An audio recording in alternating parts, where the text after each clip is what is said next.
Hello বন্ধুরা, বিভিন্ন মন্ত্রণালয়ের প্রকল্পে নজরদারি রাখবেন এবার জেলা প্রশাসক।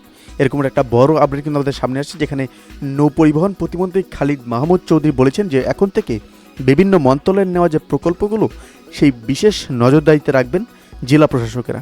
প্রকল্পগুলো সঠিকভাবে হচ্ছে কিনা তাও দেখভাল করবেন জেলা প্রশাসক। পাশাপাশি বিভাগীয় প্রশাসনকেও প্রকল্পের কর্মকাণ্ড দেখাশোনার নির্দেশ দেওয়া হয়েছে। প্রতিমন্ত্রী আজ সোমবার ঢাকায় ওসমানী স্মৃতি মিলনায়তনে জেলা প্রশাসক সম্মেলনে 2024-এর দ্বিতীয় দিনের ষষ্ঠ কার্য অধিবেশনে প্রধান অতিথির হিসাবে যোগদান শেষে সাংবাদিকদের সঙ্গে আলাপকালে এসব কথা বলেন। প্রতিমন্ত্রী বলেন যে প্রধানমন্ত্রী রোববার একটি নির্দেশনা দিয়েছেন। নির্দেশনা অনুযায়ী মন্ত্রণালয়ের যে প্রকল্পগুলো আছে সেগুলো প্রকল্পের পরিচালক থাকেন, সেই প্রকল্প পরিচালকের বাইরেও জেলা প্রশাসন ও বিভাগীয় প্রশাসন এগুলো দেখাশোনা করবেন। তিনি বলেন যে প্রকল্প নেওয়ার ক্ষেত্রে আমরা প্রকল্প নিয়ে নিই, কিন্তু প্রকল্প বাস্তবায়নে আমাদের অনেক সময় স্থানীয়ভাবে বা যে কোনো সমস্যার মধ্যে পড়ে যান, তার ফলে সেই প্রকল্পগুলো আধা দুর্নীতির মাঝেই সেগুলো পড়ে যায়। আর তার ক্ষেত্রে এবার নতুন একটি প্রকল্প নেওয়া হয়েছে বা নতুন একটি নির্দেশনা দেওয়া হয়েছে, যার ক্ষেত্রে এবার প্রকল্পের উপরে নজরদারি রাখবেন জেলা প্রশাসকেরা।